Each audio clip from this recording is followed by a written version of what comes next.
terima kasih banyak kepada seluruh karyawan dan karyawati yang hadir saat ini, yang ganteng-ganteng, yang cantik-cantik. Ya, terima kasih banyak. Semoga kita semua tetap bisa menjadi suatu keluarga besar yang solid. Tangan mana?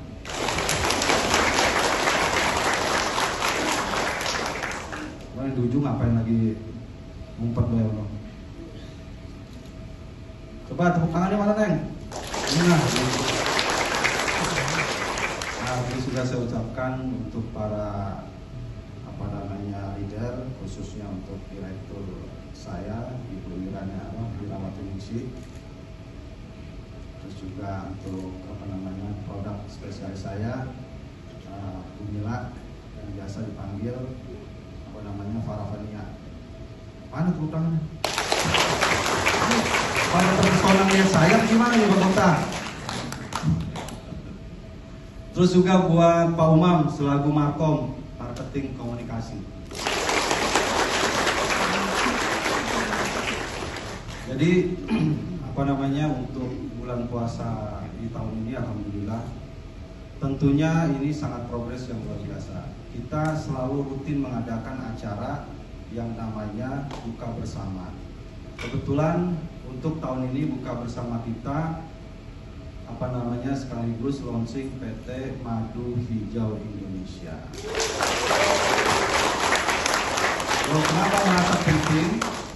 Kenapa merasa penting kalau PT Madu Hijau Indonesia ini harus segera launching dan harus segera dibuat? Madu Hijau ini lahir itu di tahun 2018. Nah, kalau 2018 berapa tahun yang lalu? 7 tahun yang lalu. Jadi berawal pada waktu sebelum COVID Madu Hijau itu. Jadi pertama kali Madu Hijau dibuat itu khususnya untuk menyikapi permasalahan-permasalahan khususnya penyakit lambung. Ya.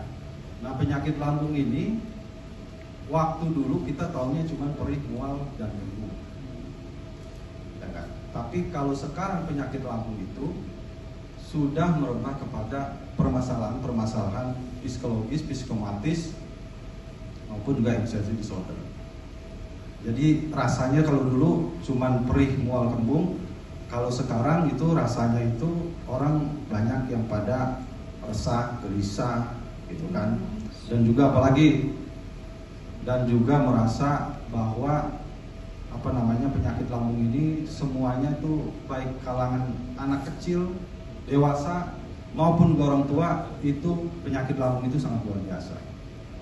Makanya pada waktu itu saya merasa bahwa penyakit lambung ini harus ada solusinya. Nah, solusinya apa? Ya bagaimana bisa menjawab keresahan-keresahan masyarakat bahwa di Indonesia ini mengalami yang namanya darurat penyakit lambung. Nah, jadi masyarakat resah nih terhadap penyakit lambung. Kenapa saya bilang demikian? Buktinya tingkat dilihat daripada riset dari kesehatan gitu kan yang ada di Indonesia ini, itu penyakit lambung itu saat ini merebah di masyarakat itu kurang lebih berapa persen? Hampir 80%, 70% orang kena penyakit lambung. Coba, yang dampaknya penyakit lambung ini bisa mengarah kepada penyakit-penyakit yang sangat kronis. Baik itu penyakit jantung, baik itu penyakit pernapasan, paru-paru, dan juga penyakit kanker yang lainnya. Makanya saya pandang perlu bahwa madu hijau itu adalah solusi tepat. Kebetulan memang saya ini banyak sekali menerima keluhan itu. Nah, makanya saya riset, saya temukanlah produk madu hijau itu dengan berbagai macam produk dan ramuan-ramuan yang ada.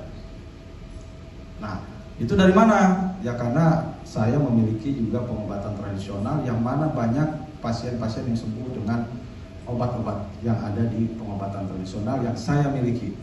Nah, dari hal itulah kemudian ramuan itu saya racik. Kemudian saya riset. Nah, kemudian setelah diriset ternyata hasilnya pada waktu itu memang madu hijau ini sebelumnya tidak pernah ada di dunia. Belum pernah ada madu hijau di dunia. Yang ada umumnya adalah madu hitam, ya enggak? Madu kuning maupun juga madu putih. Nah, dengan demikian, loh, kenapa pada waktu itu saya punya inisiatif untuk menciptakan madu yang berwarna hijau? Karena apa? Warna hijau itu, ya enggak? Warna hijau itu dari mana? Kok madu warnanya rata-rata kuning? Kenapa bisa hijau? Itu dari zat hijau daun. Yang terkandung dalam apa? Yang terkandung dari daun saga, daun sirih, daun kelor. Itu warna hijaunya itu dipengaruhi dari situ. Nah, sehingga warna hijaunya itu dipengaruhi dari dedaunan itu, kita campur dengan madu menjadi sesuatu hal yang sangat mustajab dan luar biasa. Nah, disitulah madu kemudian berwarna hijau. Loh, kenapa? Itu di dunia tidak pernah ada, dan itu saya daftarkan di kehakian hak paten sebagai penemu madu hijau, dan memang belum pernah ada madu hijau. Akhirnya didaftarkan ke hak paten dan resmi bahwa madu hijau itu hak ciptanya, hak patennya milik saya dan juga milik PT Herbal Putih, dan juga saat ini milik PT Madu Hijau Indonesia. Jadi ini adalah masterpiece. Mungkin madu hijau ini sampai nanti ibaratnya akhir zaman tetap ada.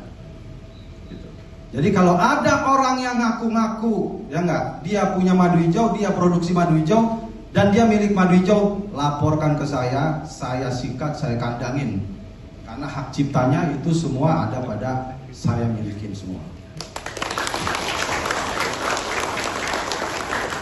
Nah, selamat datang Pak Ustadz Fatullah. Silakan Pak Ustadz duduk.